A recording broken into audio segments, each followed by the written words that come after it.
ಗುಲ್ಬರ್ಗ ವಿಶ್ವವಿದ್ಯಾನಿಲಯದ ಕ್ಯಾಂಪಸ್ ಜ್ಞಾನಗಂಗೆ ಇದೀಗ ಮುಂಗಾರು ಮಳೆಗೆ ಹಸಿರ ಸೀರೆಯುಟ್ಟು ಕಂಗೊಳಿಸುತ್ತಿದ್ದಾಳೆ. ಪ್ರಸಕ್ತ ಸಾಲಿನ ಮುಂಗಾರು ಮಳೆ ಹದವಾಗಿ ಸುರಿದಿದೆ. ಪರಿಣಾಮ 800 ಎಕರೆ ವಿಸ್ತಾರವಾದ ಜ್ಞಾನಗಂಗೆಯ ಆವರಣ ಹಚ್ಚ ಹಸಿರಾಗಿದೆ. ವಿದ್ಯಾರ್ಥಿಗಳಿಗೆ ಹಿತಾನುಭವ ಆಹ್ಲಾದಕರ ವಾತಾವರಣವನ್ನುಂಟು ಮಾಡುತ್ತಿದೆ. ನೋಡುಗರ ಕಣ್ಮನ ಸೆಳೆಯುತ್ತಿದೆ.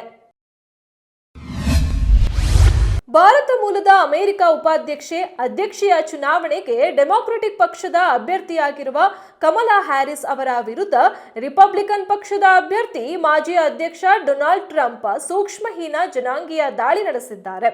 ಕಮಲಾ ಹ್ಯಾರಿಸ್ ಕಪ್ಪು ವರ್ಣೀಯ ಮಹಿಳೆಯೇ ಅಥವಾ ಭಾರತೀಯರೇ ಎಂದು ಟ್ರಂಪ್ ಪ್ರಶ್ನಿಸಿದ್ದಾರೆ.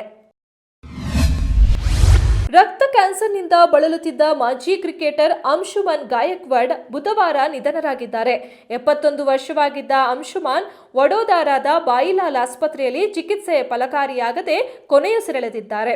ಭಾರತ ಕ್ರಿಕೆಟ್ ತಂಡದ ಪರ 40 ಟೆಸ್ಟ್, 15 ಏಕದಿನ ಪಂದ್ಯಗಳನ್ನಾಡಿರುವ ಅಂಶುಮನ್ 22 ವರ್ಷಗಳ ಕ್ರಿಕೆಟ್ ಬದುಕಿನಲ್ಲಿ 205 ಪ್ರಥಮ ದರ್ಜೆ ಕ್ರಿಕೆಟ್ ಪಂದ್ಯಗಳನ್ನು ಆಡಿದ್ದಾರೆ.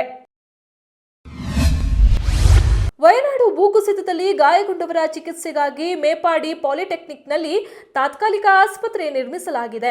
ಕಣ್ಣೂರು, ಕಲ್ಲಿಕೋಟೆ ಹಾಗೂ ತ್ರಿಶೂರದ ವೈದ್ಯಕೀಯ ಕಾಲೇಜುಗಳಿಂದ ತಂಡಗಳನ್ನು ವಯನಾಡಿಗೆ ಕರೆತರಲಾಗಿದೆ.